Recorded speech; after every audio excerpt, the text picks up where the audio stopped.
Go to him. So, bien, bonjour. Well, good afternoon, everyone.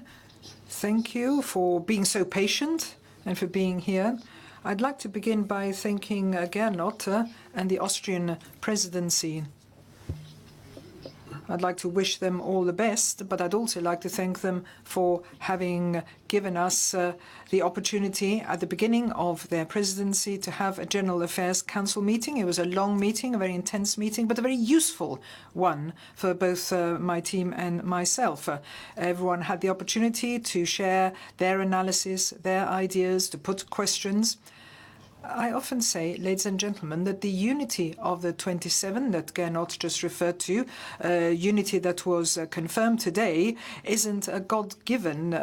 It's a unity that is achieved by listening to each other, by listening to the institutions, to the European Parliament, as well as the Council. And for my team and myself, there is a degree of transparency and objectivity that we are going to continue applying, listening to each and every member state. So thank you very much, Austrian presidency and Gernot, for having taken this initiative.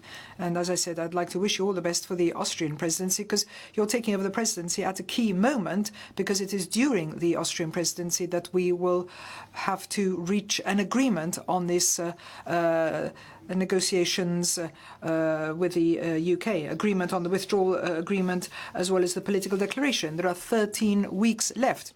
Our aim at the moment, our main aim is to continue and conclude on the withdrawal agreement. As you know, what is in green is agreed, so 8% has already been agreed with the British.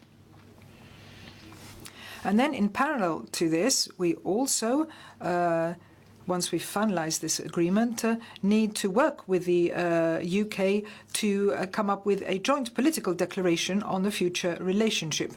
Now, this morning, as Gernot requested, I shared our analysis with the 27 ministers, this at the end of a new week of negotiations, and in the light of the discussions that we had yesterday with the new Brexit minister, Dominic Raab.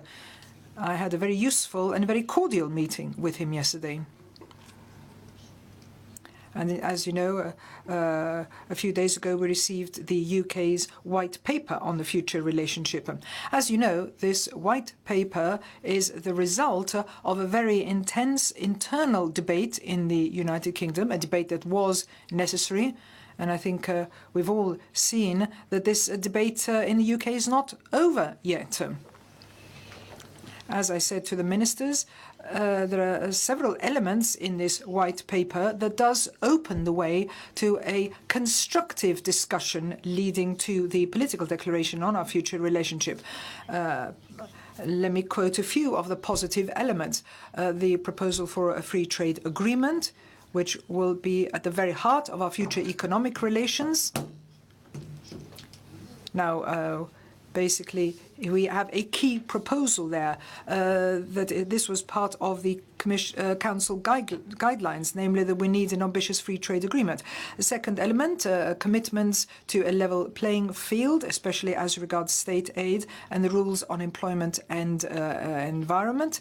And thirdly, a broad convergence on the need in fact, the absolute need to cooperate on both internal and external security. And on this point, what is actually very important and positive in the UK White Paper is the guarantees that are going to be provided for defending fundamental rights and the recognition of the role to be played by the European Court of Justice as sole arbiter. And why is that important?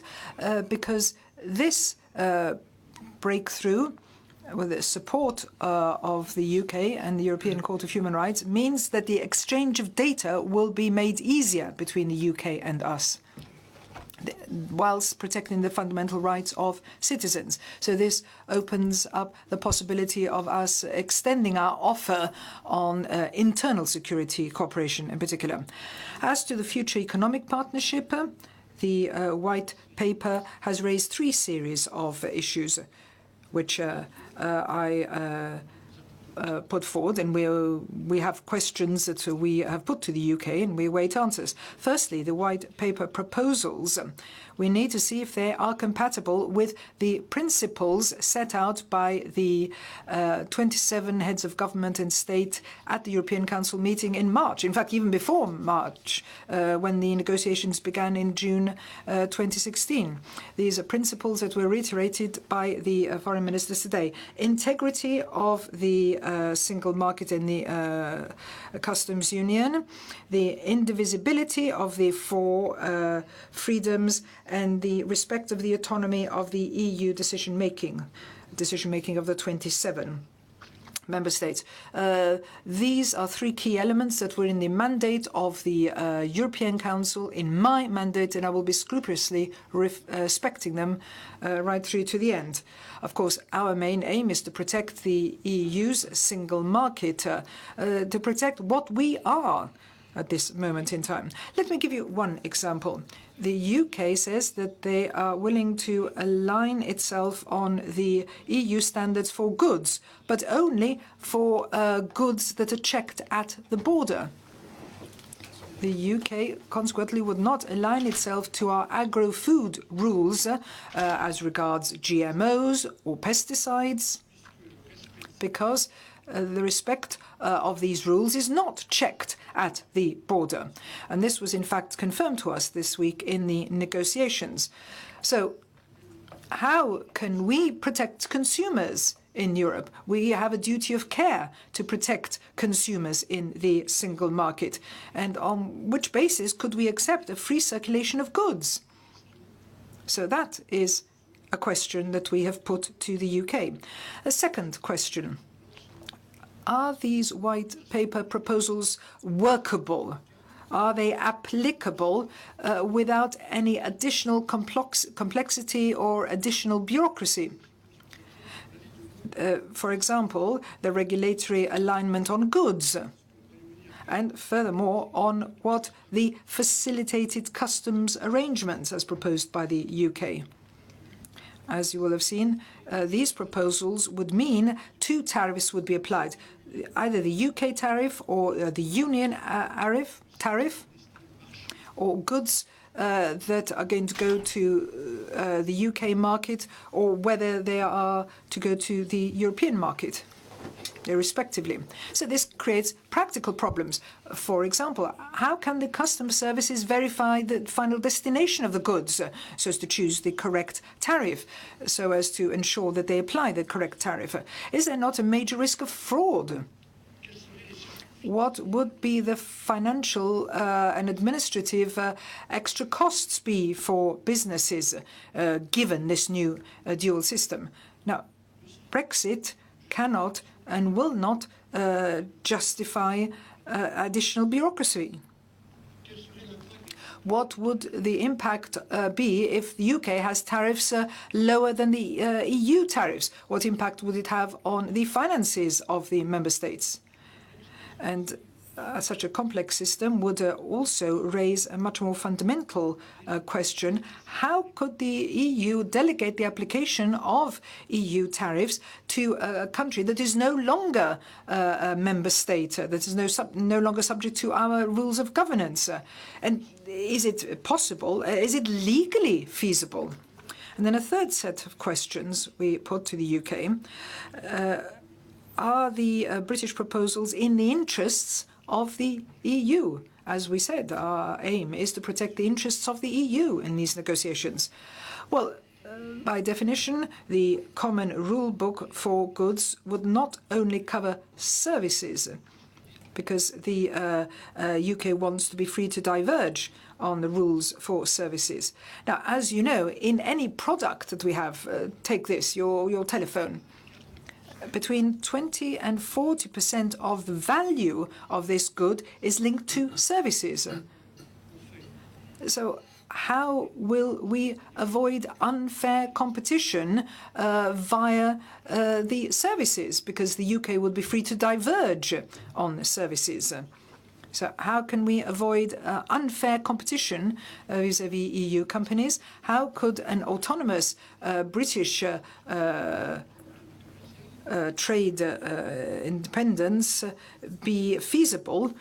How can we allow that? How can we avoid UK companies having a significant competitive edge vis-à-vis the EU companies? So these are the sort of questions that I put to the UK delegation today with Dominic Raab. And we will continue this discussion and look constructively at the answers we will get to our questions. But our main focus must be and will be the finalization of the withdrawal agreement. Let me recall that the withdrawal agreement is the prerequisite for an orderly withdrawal, also for the transition period, and for creating the trust that we need, to build a solid partnership for the future.